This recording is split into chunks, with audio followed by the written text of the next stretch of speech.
Sa gabing yon ng July 2, 1993, excited ang lahat ng mga taga-Bukawi, Bulacan. Nasa labas ng kalye mga bata, mga matatanda, mga magbabarkada at syempre, meron din mga magkasintahan. At kahit brownout ng gabing yon, kanya-kanyang sindi ng kandila. Merong may dala ng flashlight at pailaw ng mga generators. May kasiyahan kasi, piyesta eh. Taon-taon, sinasagawa ang fluvial procession sa Wawa River para ipakita yung kanilang devotion sa mahal na poon ng krus ng Wawa. Pero hindi nila alam, ang gabing yon, mauuwi sa panik, sigawan, iyakan at galit. Dahil bago pa matapos ang gabi, halos 300 deboto ang namatay nang mabiyak at lumubog ang pagodang sinasakyan nila. Tanong, bakit lumubog ang pagoda? At bakit daan-daan ang namatay at hindi agad na rescue? Yan ang babalikan nating kwento. Ang trahedyang nangyari sa Bukawi Pagoda Festival, 3 dekada na ang nakalipas.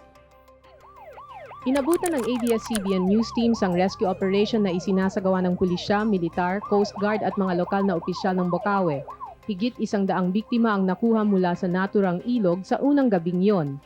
Karamihan sa nasawi ay mga kababaihang nagnonobena at mga maliliit na batang isinama nila dahil Biyernes at walang pasok kinabukasan. Bagamat araw ng piyesta, hindi bababa sa 20 katao ang nakaburol sa bawat barangay ng Bukawi.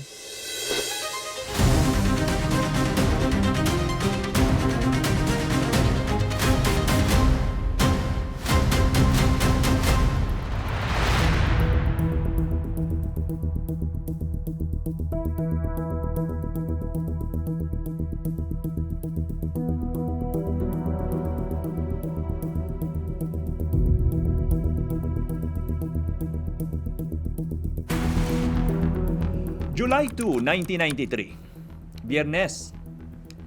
Ito ang pinakaabangang araw ng mga taga-Bukawi, ang kapistahan ng mahal na poon ng krus ng Wawa River. Ang mga fiesta sa Pilipinas, madalas di ho ba konektado sa mga religious tradition o kaya naman celebration ng faith o devotion, tulad nitong Pagoda Festival, kung saan sineselebrate nila ang sinasabing miraculous at yung banal na itim na krus. Ang kwento, noong mga 1850s, isang malakas na bagyo ang tumama sa lugar sa Wawa River at isang babae daw yung nakitang nakaligtas mula sa pagkalunod pagkatapos kumapit sa isang itim na krus na kahoy na lumulutang sa ilog. Ang kwento ng sinasabing miraculous na krus na yan, pinasa-pasa ng mga henerasyon ng taga-Bukawi, Bulacan. Hanggang maisipan nila, ba't di tayo magsagawa ng prosesyon at ng fluvial parade? Bilang pagpupugay sa milagrong dala ng itim na krus. Kaya naman, grande ang Pagoda Festival na ginagawa tuwing unang linggo ng July, syempre sa Wawa River. 9 na araw na novena ang kasama sa celebration. Ang main event, ang prosesyon ng Holy Cross sa Wawa River. Dito, may isang malaking pagoda kung saan nakasakay sa pinakamataas na parte yung itim na krus. Sabi ng mga local officials noon, taon-taon pabunggahan ang paggawa ng kani-kanilang pagoda. Kaya dagsa yung mga tao dun sa festival, may mga dayo rin. Maraming hindi galing dun sa Bukawi mismo, iba galing sa malalayong lugar. Biyernes kasi, tsaka walang pasok papunta po ng weekend. Dagsari ng mga deboto na gustong sumakay, syempre doon sa makulay at saka sa magarbong pagoda para makalapit nga naman sa itim na krus. Pasado 8:00 ng gabi, eto na. Nag-umpisa ng umandar ang pagoda sa Wawa River. Hila-hila yon ng mas maliit na tugboat. Sa mga pinagtagpi-tagping kwento ng mga survivors, ng mga taong nakakita, syempre ng mga local officials, marami raw na humahabol pang sumakay sa pagoda kahit na sobrang dami na nang nakasakay. Ang capacity daw ng pagoda, maximum 300 people. Pero ang nakasakay daw noong mga panahong yon, mahigit 500. Ang mga organizer, pilit pinababa yung mga sobrang sakay. Pero alam nyo nangyari, walang nakinig, walang bumaba. So isipin po ninyo kung gaano kasikip, gaano kadikit-dikit yung mga nasa pagoda nung panahong yon.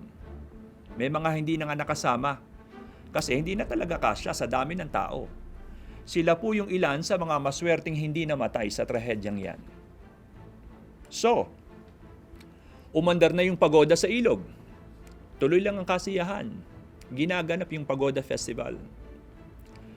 At dahil ang Bukawi ang kinikilalang fireworks capital of the Philippines, alam nyo naman, pagandahan, paramihan, palakasan ng fireworks noon. Sa Bukawi, Bulacan, makikita ang napakaraming tindahan at pagawaan ng paputok. Mga 9 p.m. 10 minutes mula ng umandar, nasa malalim na parte na agad ng Wawa River yung pagoda. Siyempre, may nagdadasal, may nanonood ng fireworks display, pamilya, may kasama pang mga bata. At nandoon din yung mga magkakaibigang nag-i-enjoy ng fiesta, mga deboto, tsaka yung mga residente. Nang biglang may kwitis na lumipad at tumama sa lapag ng pagoda. Umiwas daw yung mga tao sa kwitis. Naglipatan sa kanang bahagi ng pagoda. Pero sa sobrang dami nila tsaka nagkasabay-sabay yung paglipat, eto na. Nag-tilt yung pagoda sa bandang kanan. Nagpanik tuloy yung mga tao. Dahil sa tumagilid ang pagoda, pinasok ng tubig yung bahagi ng pagoda kung saan naroroon yung generator. Yung generator po, ang source ng ilaw ng buong pagoda. Pumutok ang generator. Siyempre, nawalan ng ilaw yung buong pagoda. Biglang dumilim ang buong paligid. At dahil brownout pa sa lugar, halos walang makita ang lahat. Lalo tuloy nagpanik yung mga tao, kanya-kanyang talon sa ilog. Ang iba, umakyat sa structure papunta doon sa taas, malapit sa itim na krus. Sa dami nga ng mga taong nagtatakbuhan, tsaka yung nag-aakyatan, nabiyak sa gitna yung pagoda, nasira, hanggang sa tuluyang lumubog. Kanya-kanyang lango yung mga marunong lumangoy. Pero ang sabi nga ng ilang mga survivors, merong mga hindi marunong lumangoy. At yung hindi marunong lumangoy, kumapit kung saan po pwede silang kumapit. Kaya nahila palubog yung iba kahit marunong pang lumangoy. At dahil sa mga 500 to 800, ang mga nasa malalim at madilim na parte ng ilog, may nagsisipaan, may naghahablutan, siyempre hirap umangat sa tubig. Idagdag pa dyan yung murky, malabo po yung tubig sa ilog. Maputi kasi yung ilalim ng ilog nun. Kaya sa gitna ng walang ilaw at madilim na tubig ng ilog, siyempre mahirap makakita at makaahon. Sa gitna ng trahedyang ito, may dalawang bata nagpakita ng kabayanihan. Ang 13 years old na si Sajid Bulig nakasakay sa pagoda. Miyembro siya ng Boy Scout of the Philippines. At magaling daw lumangoy. Ang kaibigan niya na si Richard Celestino, kaedad niya 13 years old din, miyembro din ng Boy Scout nung time na yon. Nasa bahay si Richard. Ang kwento, dumating yung nanay niya umiiyak. Nabalitaan kasi na disgrasya na raw yung pagoda. Inutusan si Richard ng kanyang ina na pumunta doon para tingnan daw kung nakasakay doon yung kanyang mga kapatid sa pagoda. So pumunta ang Richard doon sa pangpang. Pagpunta niya, tumalon. Lumangoy papunta doon sa lumulubog na pagoda. Pagdating niya doon, nakita niya agad si Sajid, nakatayo doon sa parte ng platform ng pagoda na lumulutang pa Biglang tumalon daw si Sajid para sagipin yung ilang mga batang nalulunod. Di ba marunong mag-swimming si Sajid Sumunod naman itong si Richard. Sumagip din na maliliit na bata. Pabalik-balik daw si Sajid sa ilog para dalhin sa riverside o doon sa pampang yung kanyang mga nasasagip. Pero itong si Richard, huminto na pagkatapos makasagip ng dalawang bata. Nakita raw kasi ni Richard na nagiging delikado na yung lagay ng ilog dahil sa mga nahuhulog na kahoy mula sa nabiyak na pagoda at dahil na rin sa tulakan ng mga nasa tubig. Sinabihan niya si Sajid, "Oy Sajid, Tumigil ka na, yun ang sabi pa ni Richard dun sa kanyang kaibigan. Pero itong si Sajid, lumangoy pa rin sa ilog para sumagip ng bata. 6 ang nasagip ni Sajid. Sa ika-7 attempt ni Sajid para sumagip ng isa pa. Isa pa ha, hindi na nakabalik si Sajid sa pangpang. Sabi ng mga nakakita, tinamaan raw si Sajid ng mga nahulog na kahoy sa ulo, kaya hindi na nakaahon. Nang hahanapin si Sajid ng mga magulang, naku, sa punerarya na nakita. At isa si Sajid sa namatay sa trahedya ng pagoda. Ang kwento ni Sajid, lumabas sa TV, sa radyo, sa newspapers at kinilala siya ng buong bansa na isang batang bayani. Pinarangalan si Sajid ng Gold Medal of Honor ng Boy Scout of the Philippines. Si Richard, yung kanyang kaibigan, pinarangalan ng Boy Scout of the Philippines ng Silver Medal of Honor. Dahil sa pambihirang tapang at sakripisyo ni Sajid, kung saan buhay niya ang naging kapalit, inilabas ni dating Pangulong Fidel Ramos ang Executive Order 393 noong 1997. Sa EO na yan, nilikha ang Sajid Bulig Presidential Award for Heroism. Kaya kung pupunta kayo doon sa Barangay Bangbang sa Bukawi, makikita nyo may ribulto doon si Sajid. So, saan ba nagkamali at lumubog ang pagoda? Sa mga testimonya at investigasyon, lumabas po na hindi matibay ang pagkakagawa ng pagoda. Manipis at marupok ang mga material na ginamit para dun sa structure ng pagoda. At nakapatong lang pala ang platform ng pagoda sa 3 pinagdikit-dikit na maliliit na bangka, imbes na dapat sana malalaking barge o kaya floaters. Nasabi na natin kanina, overloaded ang pagoda. Ang kaya lamang nito, 300 tao.